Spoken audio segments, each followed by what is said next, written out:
Dalam beberapa hari pertama invasi Rusia ke Ukraina, konflik meningkat begitu cepat sehingga mungkin bisa mengarah ke perang nuklir. Invasi Ukraina atau peristiwa lainnya yang beresiko perang nuklir menimbulkan pertanyaan yang sangat penting. Dalam skenario terburuk, perang nuklir dapat menyebabkan runtuhnya peradaban global yang berpotensi mengakibatkan kerusakan besar di masa depan yang jauh. Namun kemungkinan suatu peristiwa akan memicu perang nuklir sangat tidak pasti. Demikian juga konsekuensinya. Pentingnya mengevaluasi resiko perang nuklir dan kesulitan melakukannya. Resiko biasanya diukur dengan kemungkinan terjadinya beberapa peristiwa yang merugikan, dikalikan dengan tingkat keparahan peristiwa jika itu terjadi. Resiko umum dapat diukur dengan menggunakan data peristiwa masa lalu. Misalnya untuk mengukur resiko seseorang meninggal dalam kecelakaan mobil, data tentang kecelakaan mobil di masa lalu dapat dipakai dan dikelompokkan menurut berbagai kriteria seperti tempat tinggal dan usia. Anda secara pribadi tidak pernah meninggal dalam kecelakaan mobil, tetapi banyak orang lain yang mengalaminya. Dan data tersebut membuat kuantifikasi resiko yang andal. Tanpa data ini dan data serupa, industri asuransi tidak dapat menjalankan bisnisnya. Resiko Anda terbunuh dalam perang nuklir tidak dapat dihitung dengan cara yang sama. Hanya ada satu perang nuklir yang pernah terjadi, yaitu Perang Dunia Kedua. Dan satu titik data tidak cukup. Apalagi bom atom Hiroshima dan Nagasaki terjadi 77 tahun yang lalu, dalam keadaan yang tidak sama lagi. Ketika PD2 dimulai, senjata nuklir belum ditemukan. Dan ketika pemboman di Jepang terjadi, AS adalah satu-satunya negara yang memiliki senjata nuklir. Tidak ada pencegahan nuklir, tidak ada ancaman saling menghancurkan, tidak ada pantangan terhadap penggunaan senjata nuklir, juga tidak ada perjanjian internasional yang mengatur penggunaannya. Jika PD2 adalah satu-satunya data yang kita punya untuk mengevaluasi risiko perang nuklir, pemahaman kita akan sangat terbatas. Namun, meskipun mungkin hanya ada satu data yang dapat diandalkan, ada juga banyak informasi relevan yang bisa menjadi sumber wawasan untuk kita memahami risikonya. Salah satu contohnya adalah peristiwa yang mengarah ke perang nuklir, seperti krisis rudal Kuba. Invasi Rusia ke Ukraina yang tengah berlangsung mudah-mudahan tidak menjadi perang nuklir yang sebenarnya.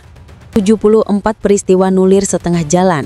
59 peristiwa disusun dalam penelitian tentang kemungkinan perang nuklir. Dalam penelitian terpisah, ada 15 peristiwa tambahan di mana tumbukan asteroid menghasilkan ledakan yang mungkin disalahartikan sebagai serangan nuklir. Hampir pasti ada lebih banyak peristiwa seperti itu, termasuk beberapa yang tidak ada dalam catatan publik.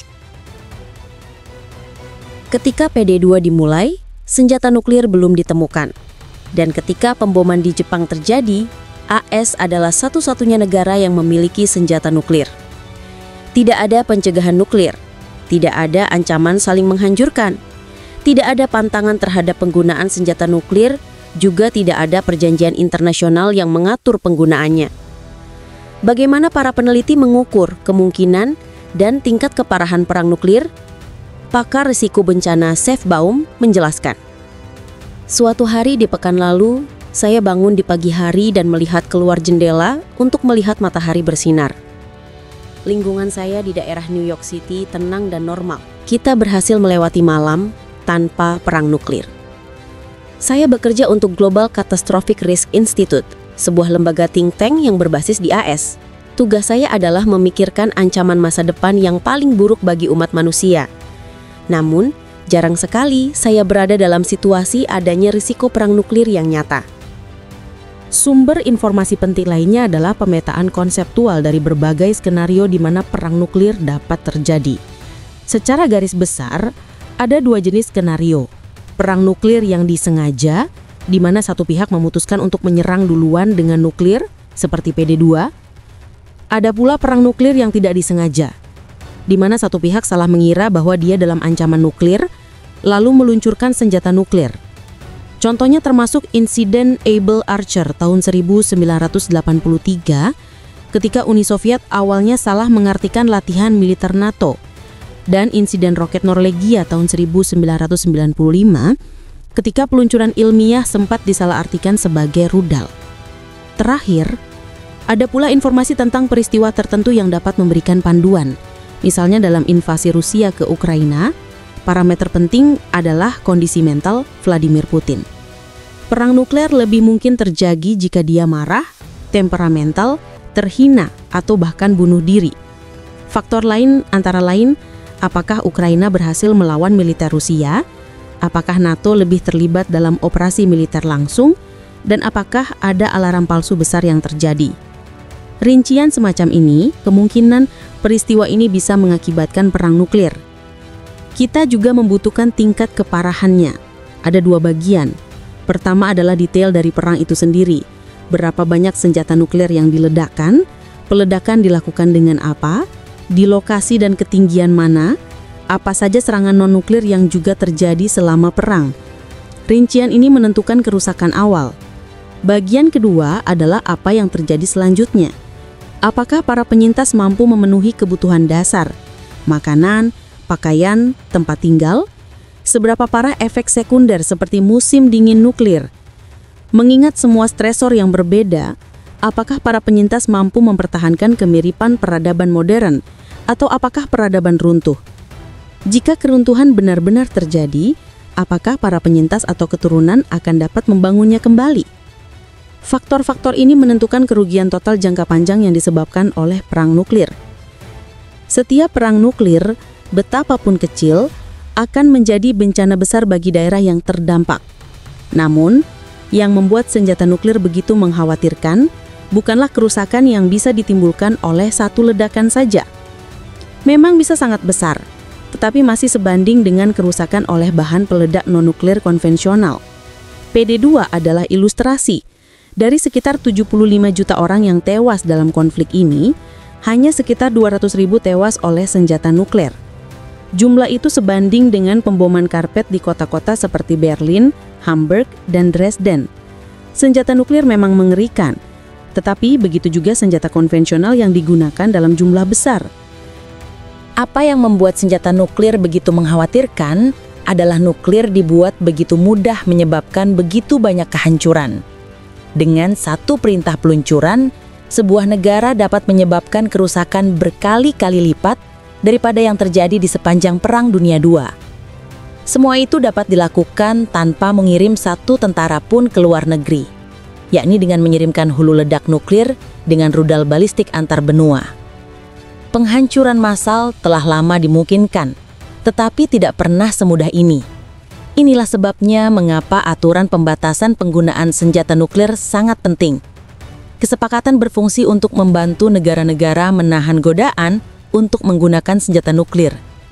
Jika boleh menggunakan satu senjata nuklir, bagaimana dengan 2, atau 3, atau 4, dan seterusnya hingga terjadi kehancuran global yang masif. Dalam istilah resiko, perbedaan antara perang nuklir kecil dan besar adalah penting. Setiap orang jauh lebih mungkin untuk mati dalam perang nuklir di mana 1000 senjata nuklir digunakan dibandingkan dengan penggunaan satu senjata nuklir. Lebih jauh lagi, peradaban secara keseluruhan dapat dengan mudah menahan perang dengan satu senjata nuklir atau sejumlah kecil senjata nuklir seperti yang terjadi di WW2. Pada jumlah yang lebih besar, kemampuan peradaban akan diuji. Jika peradaban global gagal, dampaknya adalah kategori keparahan yang secara fundamental lebih serius.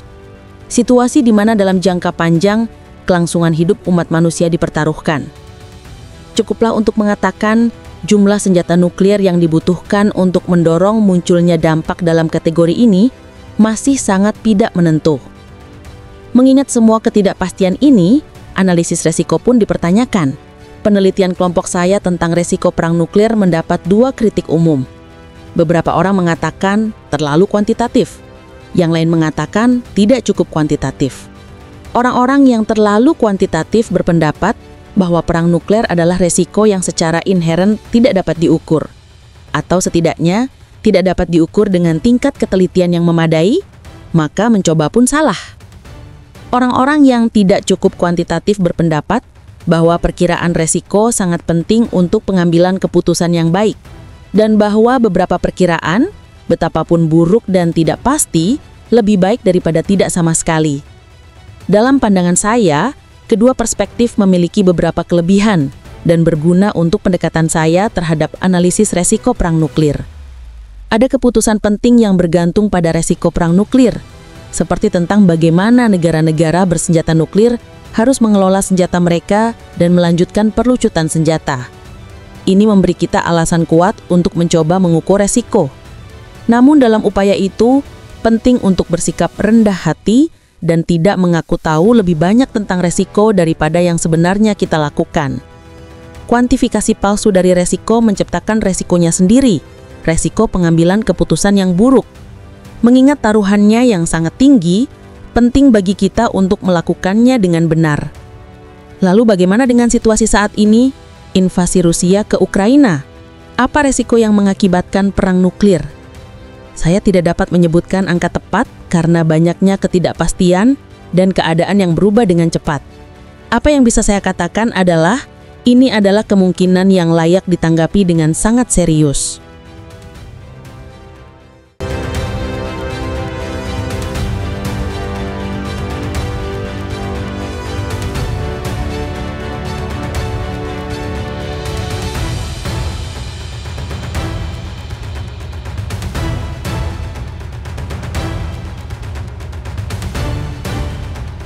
Oh iya guys, jangan lupa ya, dukung channel ini dengan menekan tombol like, subscribe, dan bunyikan lonceng notifikasinya ya.